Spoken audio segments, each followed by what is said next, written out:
Buenas noches, hermanos y hermanas, amigos y amigas, aquí en la parroquia de la Ascensión de la Iglesia Española Reformada Episcopal de la Comunión Anglicana. El que os habla es el reverendo Miguel Ángel Pino, dando comienzo a nuestro oficio vespertino en esta noche de miércoles.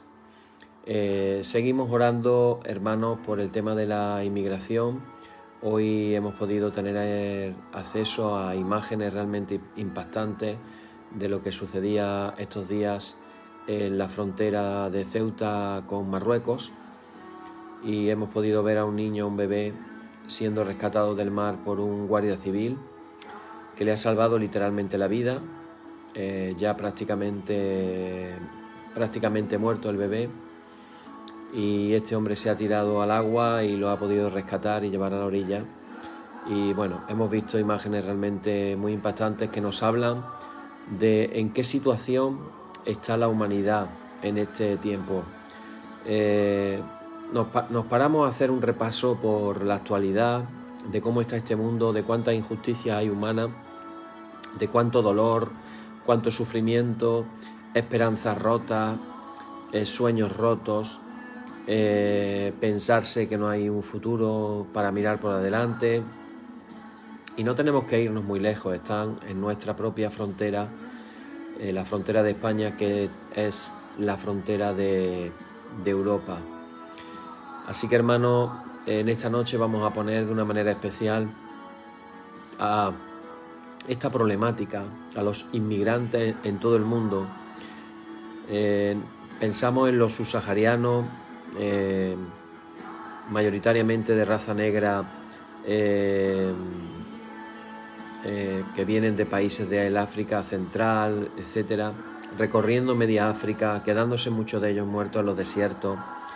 Pero si nos paramos a pensar de los países centroamericanos, yendo en camino de Estados Unidos en busca del sueño de la supervivencia, porque ya ni siquiera el sueño americano, sino simplemente poder sobrevivir a las mafias, a los narcotraficantes, a los que hacen trata de blancas. Y nos paramos a pensar por un momento, y qué triste es cómo está la condición humana en tantos lugares del mundo.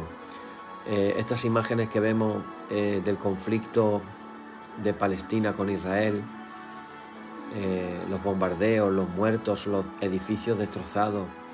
La verdad, hermanos, es que cuando hacemos una visual de cómo está el mundo en muchos lugares, no puede estar contento Dios con la manera egoísta y pecaminosa que el ser humano está actuando. Así que, hermanos, con esta pesadumbre que podemos tener hoy, frente al egoísmo y frente al pecado del ser humano otra vez más, algo tan contundente y apartado de Dios, no podemos hacer otra cosa que pedirle a Dios y que nos ilumine para que podamos poner nuestro granito de arena de alguna manera. Padre, en esta noche venimos delante de tu presencia como un sacrificio de alabanza a ti. Señor, te agradecemos por habernos dado la mano y no soltarla. Te agradecemos por que iluminas nuestro caminar con tu palabra. Te agradecemos por los hermanos que has puesto a nuestro lado. Te pedimos de una manera especial por todo ser humano que está sufriendo las consecuencias de la inmigración, las desigualdades, la injusticia, todo lo terrible que puede ser el pecado del ser humano. Y en esta noche también nos acordamos de los enfermos de COVID, sobre todo los que están en la UCI, y te pedimos especialmente por nuestro querido hermano José Martín, para que, Señor, tú pongas tu mano sanadora en su vida y puedas restituirlo pronto con nosotros. Te lo pedimos todo en el nombre de Jesús. Amén. Bien, hermanos, y así damos comienzo en esta noche a nuestro oficio vespertino. Como cada noche decimos, en el nombre de nuestro Señor Jesucristo sea luz y paz. Amén. Desde el nacimiento del sol hasta donde se pone, sea alabado el nombre del Señor, sea el nombre del Señor bendito desde ahora y para siempre. Oh Dios, cuyo nombre es bendito desde la salida del sol hasta su ocaso, llena de ciencia nuestros corazones y abre nuestros labios en tu alabanza, para que, como eres bendito, con el debido honor por todos los siglos, así seas alabado de oriente a occidente, por todas las naciones. Amén. Por tu misericordia, oh Dios nuestro, que eres bendito y vives y gobiernas todas las cosas por los siglos de los siglos. Amén. No a nosotros, Señor, no a nosotros, sino a tu nombre da gloria, por tu misericordia, por tu verdad. Oíd el resumen que nuestro Divino Maestro ha hecho de los mandamientos de Dios. Amarás al Señor tu Dios con todo tu corazón y con toda tu alma y con toda tu mente. Este es el primero y el grande mandamiento, y el segundo es semejante a este. Amarás a tu prójimo como a ti mismo. De estos dos mandamientos pende toda la ley y los profetas, y a nosotros, discípulos suyos, nos ha dado Jesús un mandamiento nuevo diciendo: Este es mi mandamiento, que os améis los unos a los otros como yo os he amado. En esto conocerán todos que sois mis discípulos, si tuviereis amor los unos con los otros. Oremos, hermanos. Señor Jesucristo, sin cuya ayuda nada podemos hacer, vive en nosotros y capacítanos con tu gracia para que, llevando mucho fruto, demos gloria al Padre Celestial. Amén. Hermanos muy amados, este momento especial de la noche en el cual venimos con humildad, con un corazón contrito delante del Señor, reconociendo que posiblemente no hemos estado cerca, como quisiéramos, de haber cumplido fielmente la voluntad del Señor. Es por eso que es el momento de tranquilizar nuestros sentidos, tranquilizar nuestra mente, nuestro corazón y ponernos frente al Señor, confesando todas nuestras faltas, todas nuestras transgresiones, con la seguridad de que Él oye siempre nuestras oraciones.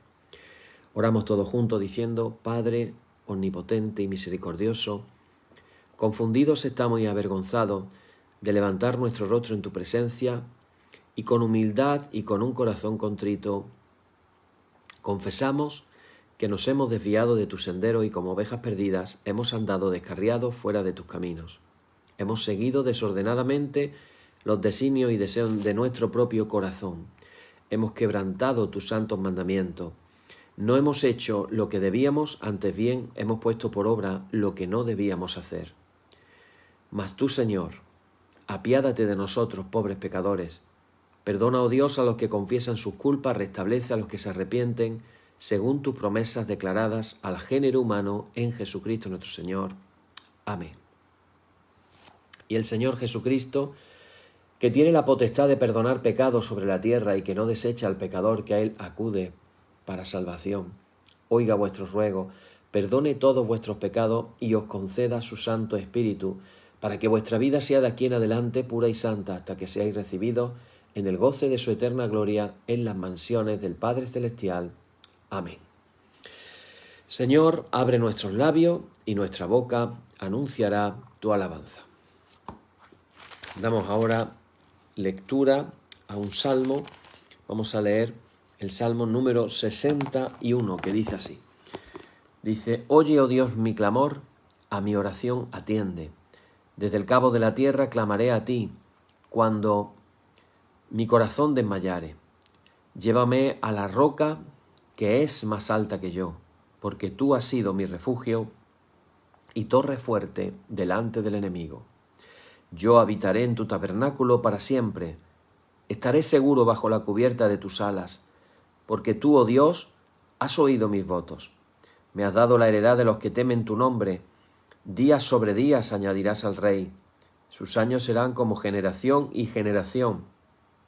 Estará para siempre delante de Dios. Prepara misericordia y verdad para que lo conserven. Así cantaré tu nombre para siempre, pagando mis votos cada día. Gloria y honor al Padre y al Hijo y al Espíritu Santo por los siglos de los siglos. Amén.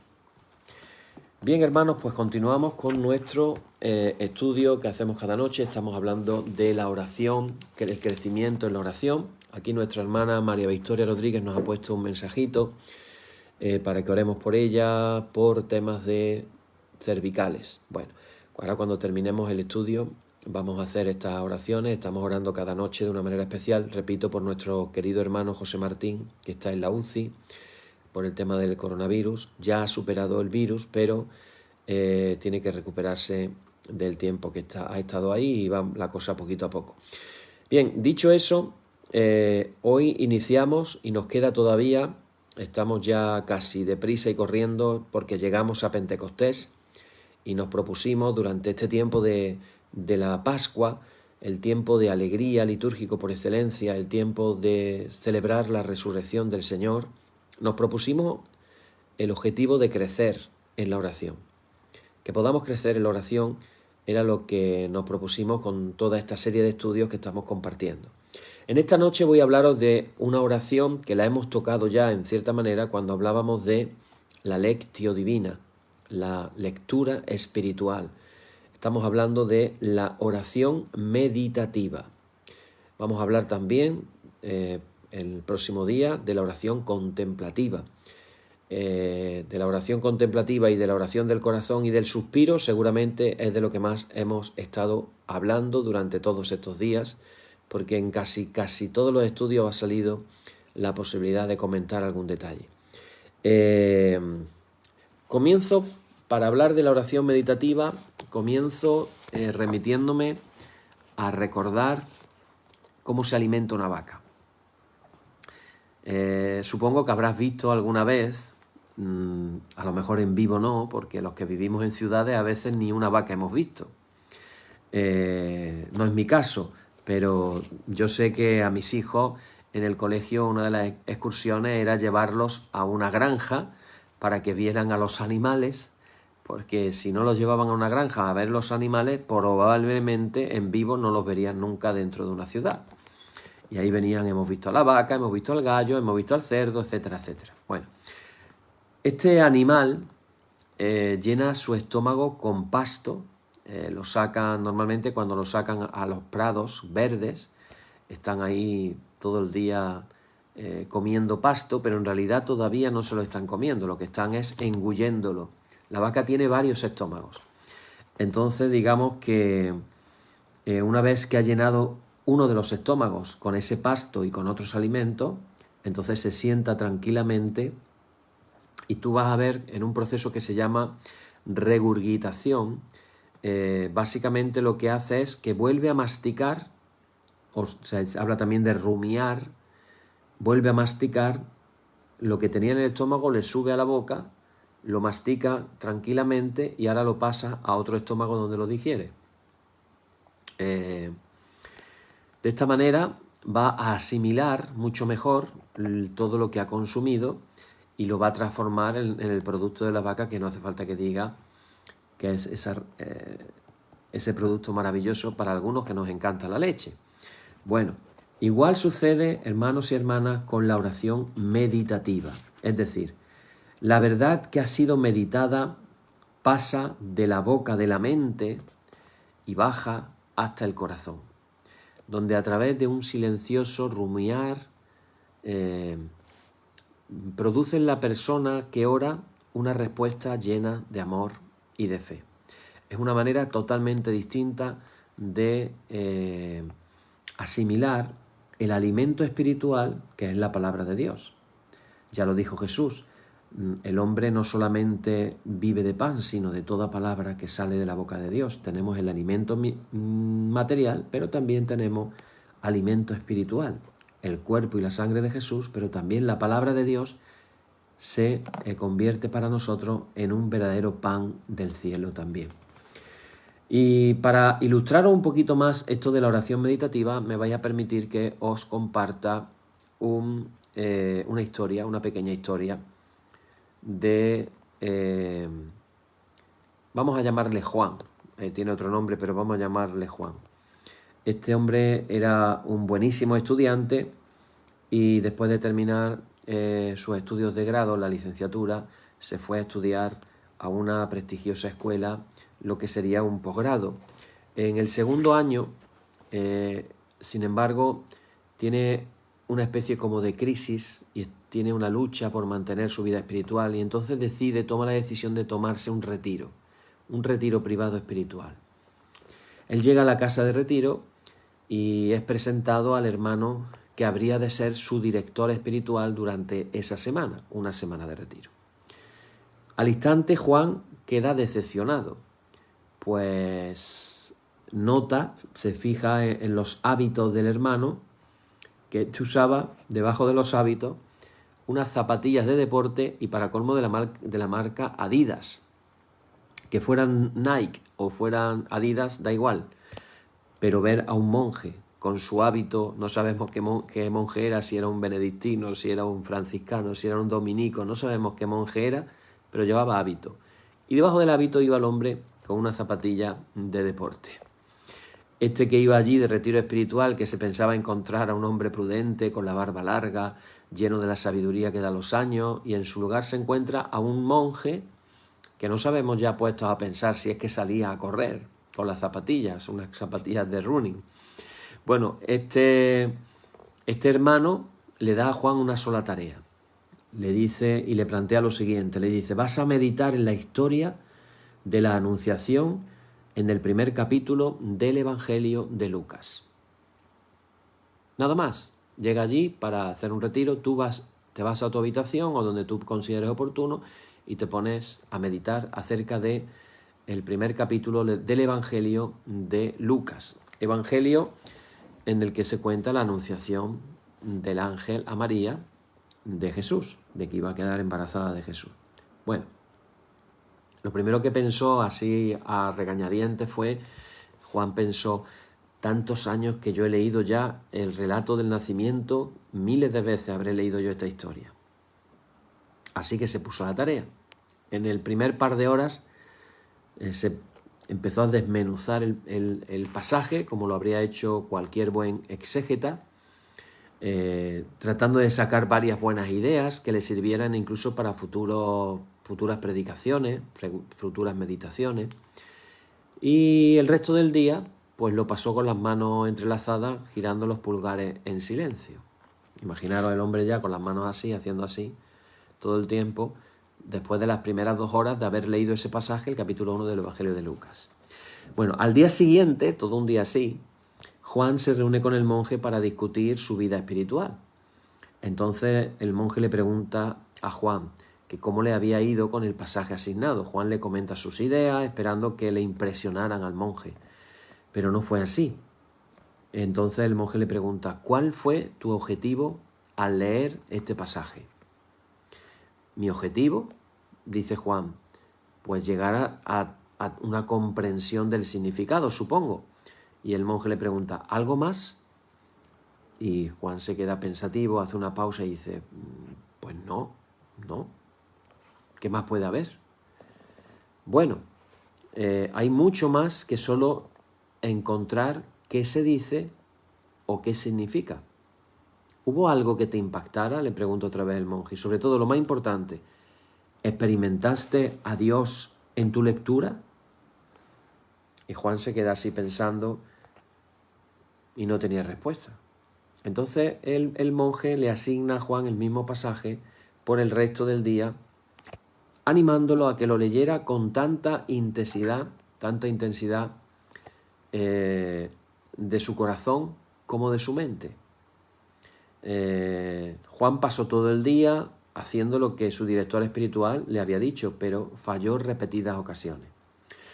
Cuando llega la noche, Juan tenía, de tanto leer aquello, el pasaje prácticamente memorizado, pero estaba todavía sin vida. Juan sintió que saldría sordo del silencio que estaba experimentando. Y vosotros tenéis que poneros en situación, en una habitación tú solo, o en una capilla, o en un jardín, pero solo, sin interactuar con nadie, a solas por completo, sin hablar con nadie, y a la mañana siguiente tenerle que decir algo al monje. Entonces se vuelven a reunir, Juan está ya desesperado y le dice al monje simplemente que no había podido hacer lo que se le había asignado. Entonces aparece la sabiduría tras las zapatillas de deporte Adidas, cuando le dice: estás esforzándote demasiado, Juan, estás tratando de controlar a Dios. Vuelve al pasaje y esta vez disponte a recibir lo que Dios tiene para ti. No manipules a Dios, solamente recibe. La comunión con Él no es algo que tú hayas instituido. Es como el sueño. No puedes hacerte dormir, pero puedes crear las condiciones que te permitan que el sueño termine ocurriendo. Todo lo que quiero que hagas, le dice el monje, es que crees las condiciones. Abre tu Biblia, lee lentamente, escúchala y reflexiona en ella. Juan vuelve a su cuarto, estamos en el tercer día ya, y comienza a leer. Y al rato, nada. Nada de nada. Al mediodía, ya gritándole al techo, desesperado, le dice: me doy por vencido, basta ya, he perdido, tú ganas. Y el silencio por respuesta otra vez. Entonces cuenta el testimonio de que se tiró sobre el escritorio en el cuarto y ya solo le quedó ponerse a llorar, de desesperación y de no ser capaz de conseguir lo que el monje le estaba planteando.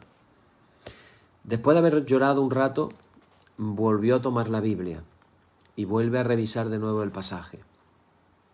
Las palabras eran familiares, pero ahora, fijaros qué curioso, ahora eran un poquito diferentes. Su mente y su corazón estaban moldeables. Las palabras iniciales, fijaros qué curioso, las palabras iniciales de la respuesta de María ahora se hicieron suyas. Hágase conmigo. Y de pronto él como que pensó y dijo también: Señor, hágase conmigo. Las palabras sonaban una y otra vez dando vueltas en su cabeza. Y después habló Dios. Fue como si de pronto una ventana se hubiera abierto y Dios quisiera hablar de amigo a amigo. Lo que siguió después fue un diálogo acerca de la historia de Lucas, sobre Dios, sobre María y sobre Juan. El Espíritu llevó a Juan hasta la profundidad de los sentimientos de María, de las dudas que pudo haber tenido María, de los miedos de María y de la increíble respuesta llena de fe y confianza que María dio cuando dio su sí y le dijo que sí al Señor. También, al mismo tiempo que se estaba dando cuenta de todas esas cosas, Juan vio pasar delante de sí como un peregrinaje a los sentimientos, miedos y dudas de él mismo. Cuando entendió por lo que pudo pasar María, de pronto entendió que él estaba pasando por las mismas cosas.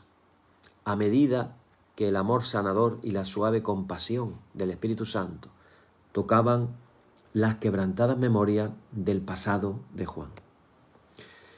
Aunque Juan difícilmente podía creerlo, las palabras del ángel a María parecían ser también para él: has hallado gracia delante de Dios. Has hallado gracia delante de Dios.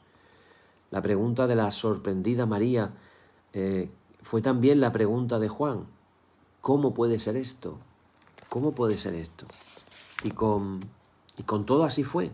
Y Juan lloró en los brazos de un Dios de gracia y misericordia. En el pasaje de la Escritura, el ángel informa a María sobre su futuro destino. ¿Y qué del futuro de Juan? Hablaron de esto Dios y Juan. ¿Qué debía ser? ¿Qué podría ser? Juan tomó una caminata de oración con Dios, observando la puesta del sol y buscando tras los grandes árboles de cedro hacia el oeste. Cuando el sol se había puesto en el horizonte, fue capaz de pronunciar la oración de María como si fuera la suya propia: hágase conmigo conforme a tu palabra. Juan había perdido el control de su vida, pero al mismo tiempo lo había encontrado. Esto nos habla, hermano, de qué sentido y qué manera y qué es un poco la oración contemplativa, no, la oración meditativa, la oración en que meditamos. Resalta la forma más fundamental de la meditación cristiana, es decir, una meditación que está atada a la Escritura y que también pueden usarse los grandes escritos devocionales. Realmente en la Biblia no vamos a encontrar una distinción entre meditación y contemplación. Ha sido a través de los siglos, sin embargo, que los escritores de devocionales han distinguido con frecuencia las dos de la siguiente manera. Fijaros, mientras que la meditación se enfoca primordialmente en rumiar sobre un pasaje de la Escritura, Dios, su obra, la creación, y también se pueden utilizar otros escritos devocionales. La contemplación consiste en descansar en la amante presencia de Dios y no necesariamente tiene por qué estar ligada a algún pensamiento o pasaje de la Escritura. Recordar el versículo 2 del Salmo número 1 cuando dice que en la ley del Señor está su delicia y en su ley medita de día y de noche. Es muy importante cuando leemos estas cosas que en hebreo la palabra ley que aparece en estos salmos no es ley en el sentido nuestro, no es ley, sino se refiere a la Torá. La Torá son los primeros 5 libros de la Biblia, en la Biblia griega el Pentateuco, nosotros le llamamos el Pentateuco, los primeros 5 libros de la Biblia. Así que lo que está diciendo es, imagínate, en la Torá del Señor está su delicia y en su Torá medita de día y de noche. Está hablando no de meditar en una ley, un mandamiento, sino más bien de meditar en la Escritura.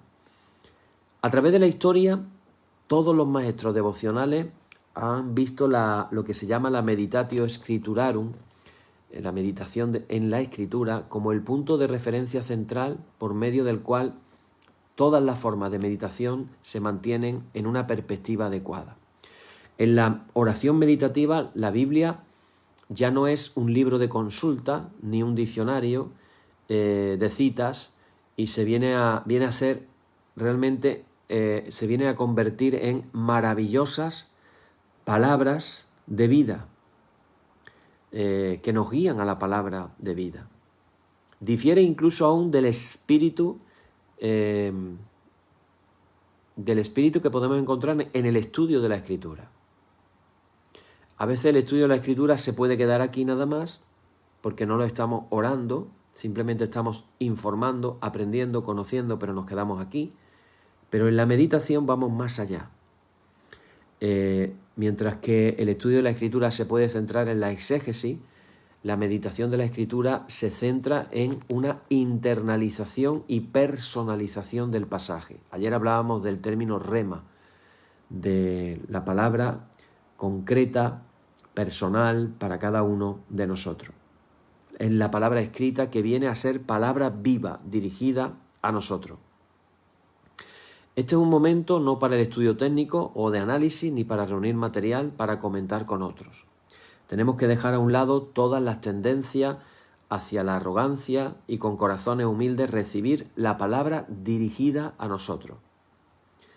Decía Dietrich Bonhoeffer al respecto, dice, de igual manera que no analizas las palabras de alguien a quien amas, sino que las aceptas tal como te han sido dichas y como acepta la palabra de la Escritura y pondérala en tu corazón tal y como lo hacía María.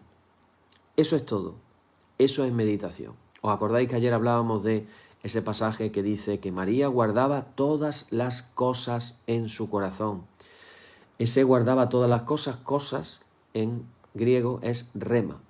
Guardaba todas las remas en su corazón. Cuando Bonhoeffer fundó el seminario en Finkenwalde, todo el mundo allí practicaba media hora diaria de meditación silenciosa en la Escritura. La recomendación de Bonhoeffer era pasar una semana entera con un solo texto. Podemos hacer una lectura, repito, para el estudio. Yo le digo a los estudiantes del seminario, lo primero que hay que hacer con un libro es leerlo entero. Si voy a estudiar el Evangelio de Marcos, lo primero que tengo que hacer es leer el Evangelio de Marcos. Hago una primera lectura rápida, como el que lee una novela. Pero luego vendrán otras lecturas. Lecturas cada vez más lentas, más pormenorizadas, más tranquilas. Y Bonhoeffer está diciendo un solo versículo una semana. Imagínate, ¿no? Decía Søren Kierkegaard, hablando de la meditación, como que lo que se experimentaba era lo que él llamaba la contemporaneidad de la Escritura. En la meditación de la Escritura no podemos, por ejemplo, leer la historia de la palabra de Dios a Abraham de sacrificar a su hijo Isaac en total desprendimiento, agradecido de que no estamos en sus zapatos? Como que eso a nosotros no nos va a pasar. No estamos en los zapatos de Abraham. ¡Ay, qué bien! Menos mal que no soy Abraham. Bueno, pues en verdad sí lo estamos. Junto a Abraham también luchamos con la decisión de tener que sacrificar las cosas más preciadas para nosotros. Por el camino que tuvo que pasar Abraham han pasado muchos otros hombres y mujeres de Dios, no solamente él. Como Abraham, somos llamados al lugar de dar a Dios nuestra más preciada posesión. Y de la misma manera que Abraham, descendemos de la montaña con el significado de las palabras mí y mío cambiadas para siempre. Un detalle muy importante que también hemos hablado en estos días, que nos ayuda muchísimo y se lo podemos cultivar mejor que mejor, es el santificar la imaginación. La forma más simple y básica de meditar en el texto de la Escritura es a través de la imaginación. Esta realmente, hermanos y hermanas, os lo digo por experiencia, es una maravillosa ayuda cuando nos acercamos al texto de la Escritura. ¿De qué se trata? Deseamos ver, escuchar, tocar el relato bíblico. De manera sencilla, comenzamos a entrar en la historia y hacerla nuestra. Nos movemos de la simple observación a la participación activa. Fijaros que cuando Jesús resucita, Él le había dicho previamente a sus discípulos que fueran a un monte en Galilea y allí Él iba a decirles algo. Ellos sabían a qué monte tenían que ir. Entonces, bueno, se nos cuenta en Mateo 28, se nos habla de que llegaron a ese monte, los discípulos de Jesús. Cuando le vieron, le adoraron, dice, pero algunos dudaban. Entonces Jesucristo les dice, toda potestad me es dada en el cielo y en la tierra, por tanto, id y haced discípulos a todas las naciones. Fijaros qué curioso, ¿por qué quiso Jesús que volvieran a Galilea después de su resurrección? ¿Por qué tenía esa consigna con sus discípulos?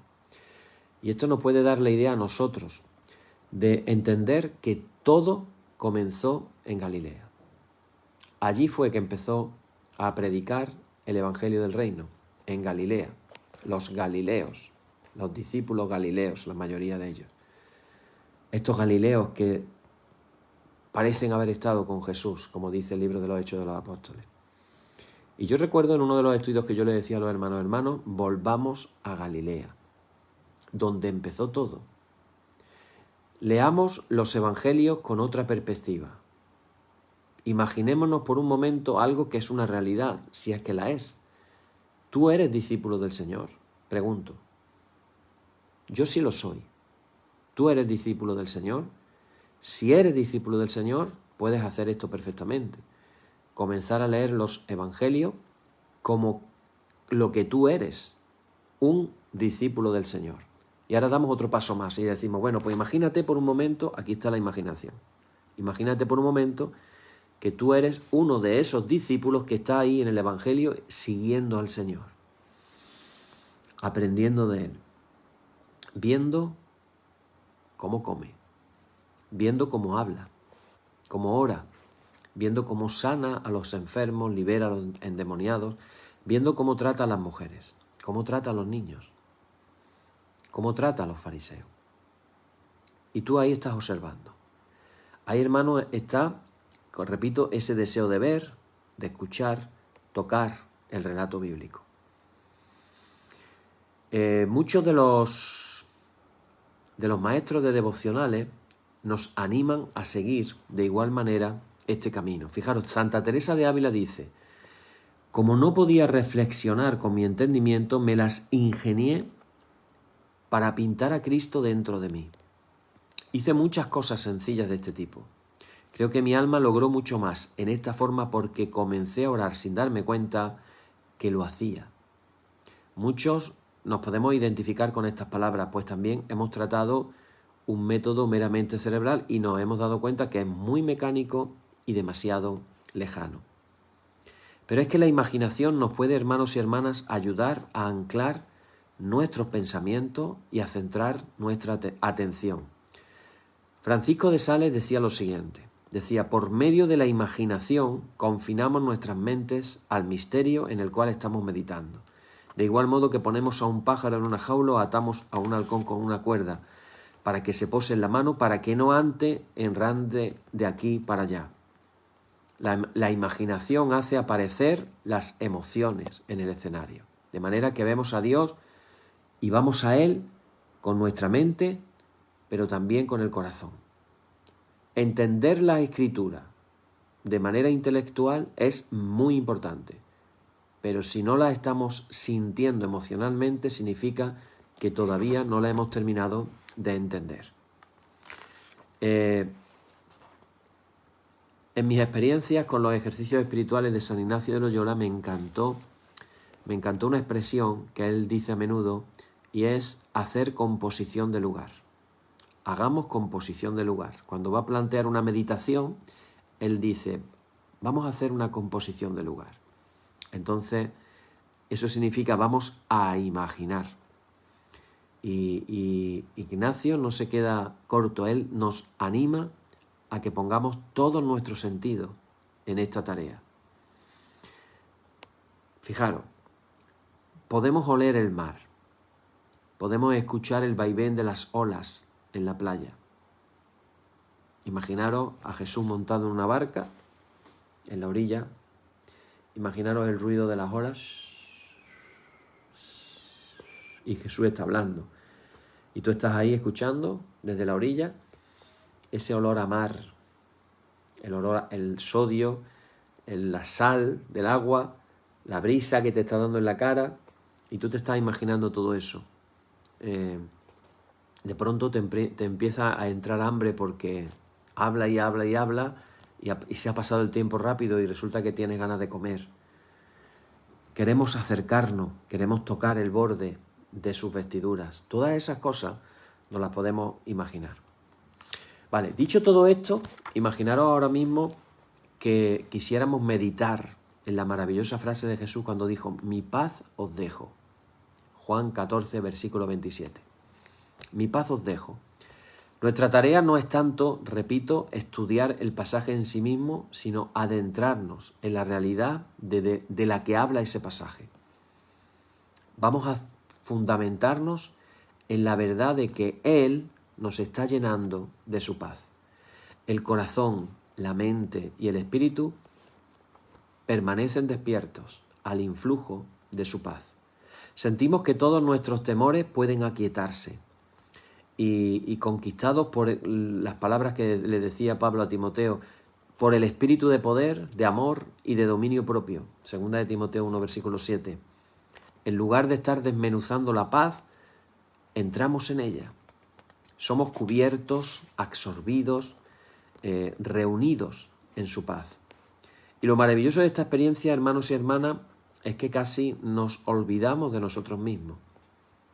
Ya no nos preocupamos por buscar la manera de estar en paz, porque ahora estamos ante el ofrecimiento de la paz dentro de nuestros corazones. No hace entonces falta pensar laboriosamente cómo puedo actuar de manera pacífica, por qué los actos de paz nacen ahora espontáneamente en nuestras vidas. Hay muchos pasajes de la Escritura que nos proveen una base para la oración meditativa. Por ejemplo, digo algunos rápidamente. Estad quietos y conoced que yo soy Dios. Permaneced en mi amor. Yo soy el buen pastor. Regocijaos en el Señor siempre. En cada caso, buscamos descubrir a Dios cerca de nosotros y estamos anhelando encontrar su presencia. En la oración meditativa, Dios siempre está dirigiéndose a nuestra voluntad. Cristo nos confronta y nos pide elegir. Tenemos que elegir. Escuchamos su voz y ahora tenemos que obedecer su palabra. Es el llamado al arrepentimiento o al cambio, a la obediencia, lo que distingue más claramente la meditación cristiana de lo que sería una meditación oriental o secular. En la oración meditativa no hay pérdida de identidad, no hay unión con la conciencia cósmica ni ilusorios viajes astrales.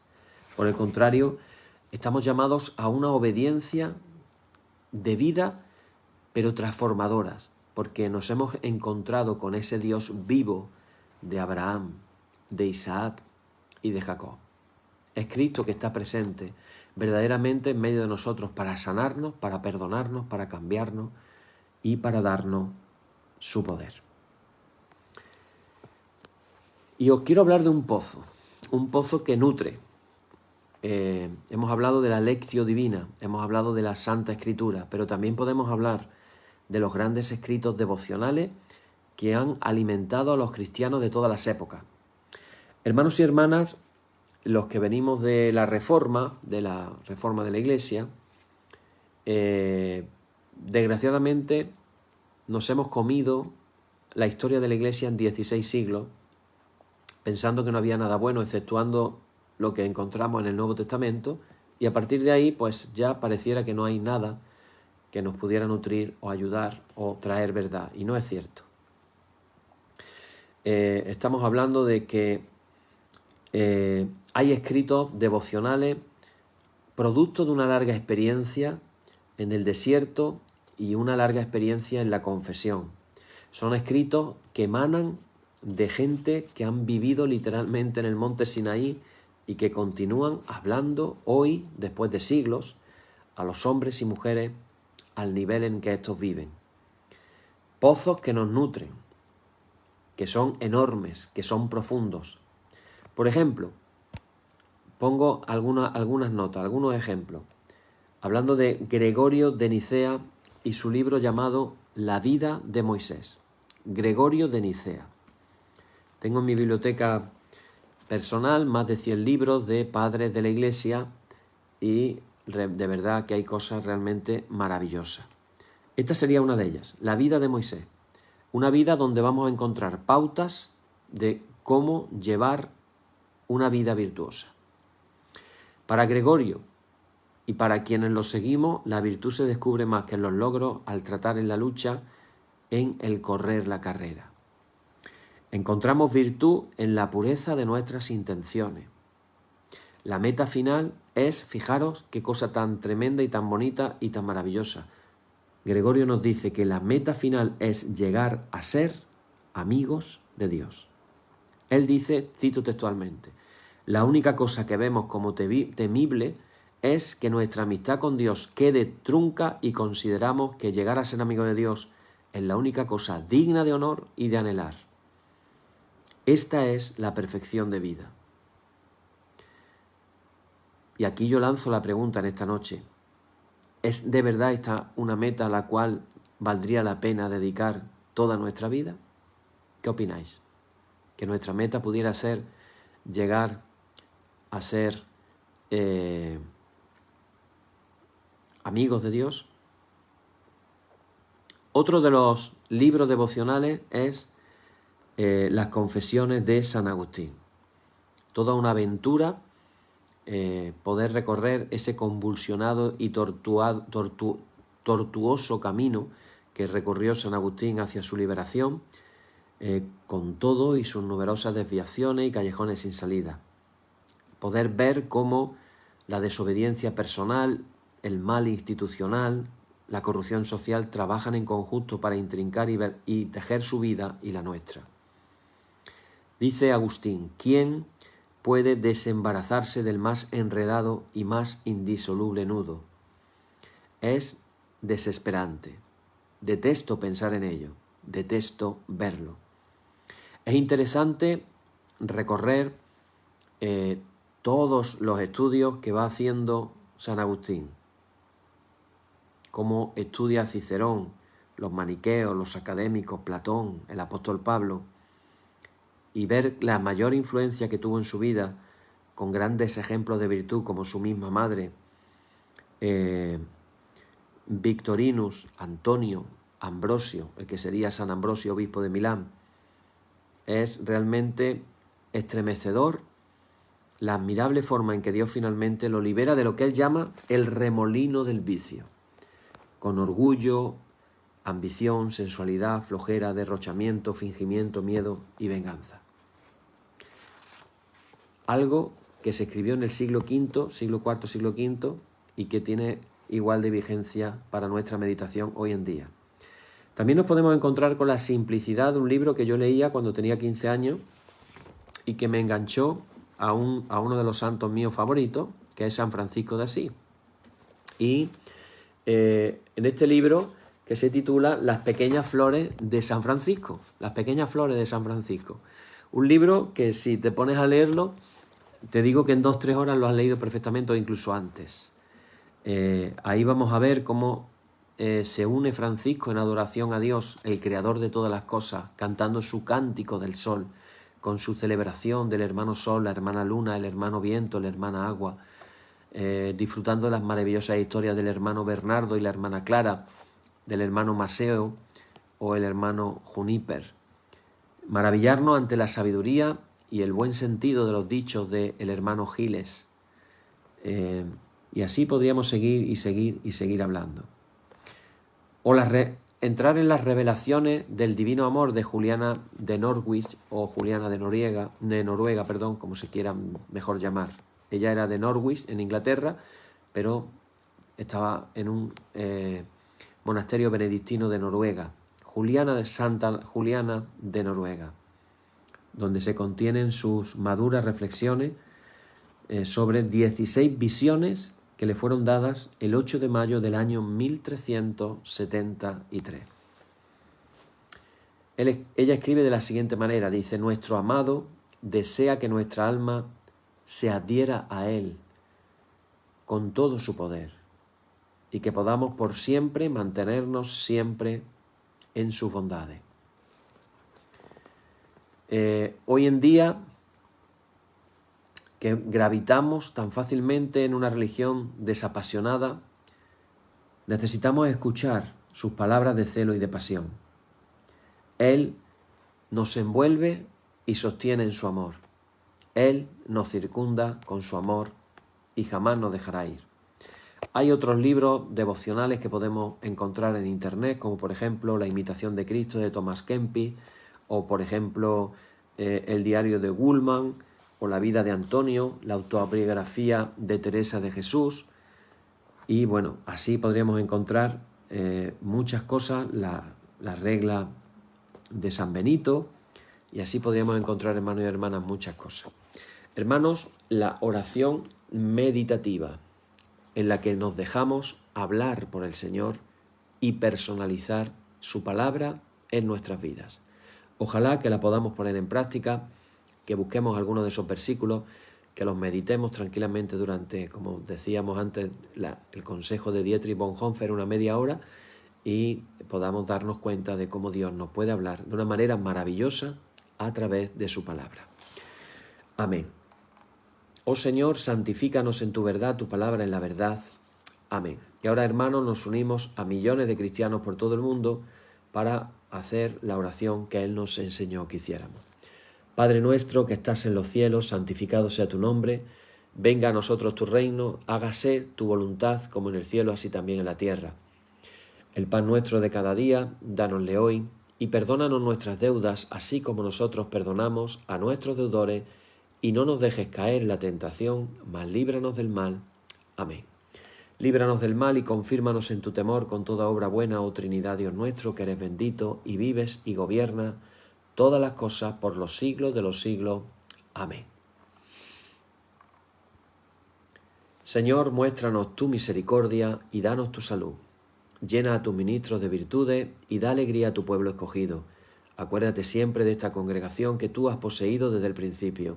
Oh Dios, purifica nuestros corazones y no quites de nosotros tu Santo Espíritu. Por la tarde, de mañana y al mediodía justo es, oh Señor, que te alabemos. Señor Dios omnipotente, que de la tarde, la mañana y el mediodía has hecho un día solo y has mandado al sol que conozca su ocaso, abre, te rogamos, las tinieblas de nuestros corazones, y brillando tú en ellos, te conozcamos como Dios verdadero y luz eterna. Amén. Por tu misericordia, oh Dios nuestro, que eres bendito, y vives y gobiernas todas las cosas por los siglos de los siglos. Amén. Bien, hermanos, antes de concluir en esta noche, Vamos a hacer 2 oraciones especiales por María Victoria y por José Martín.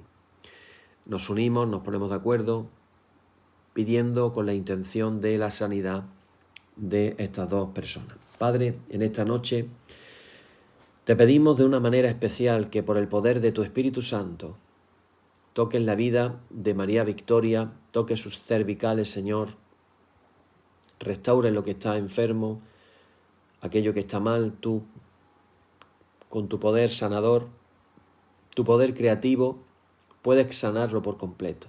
Te pedimos en este momento, Padre, que por tu misericordia la sanes completamente.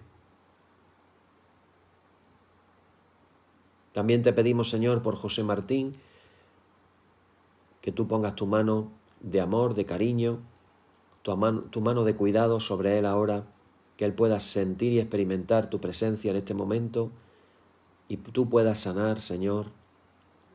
Guárdalo en el hueco de tu mano, en el nombre de Jesús. Amén. Bien, hermanos, pues así con estas 2 oraciones especiales en esta noche terminamos con paz. Gracias sean dadas a Dios. Amén. Y mañana, Dios mediante, estaremos de nuevo. Vamos a hablar, precisamente mañana hablaremos ya de la oración contemplativa, una de las oraciones que más hemos estado hablando de ella en estos días. Ojalá que las podáis estar poniendo en práctica, que es lo importante, no solamente conocer la teoría, sino también poderlo poner en práctica. Así que, dicho esto, hermanos, antes de irse a la cama, como decimos muchas veces, pedirle la gracia a Dios de que Él pueda hacer algo concreto en vuestras vidas. Padre, dame la gracia de poder estar cada día más cerca de ti. Amén. Que el Señor os bendiga y mañana seguimos con más. Hasta mañana.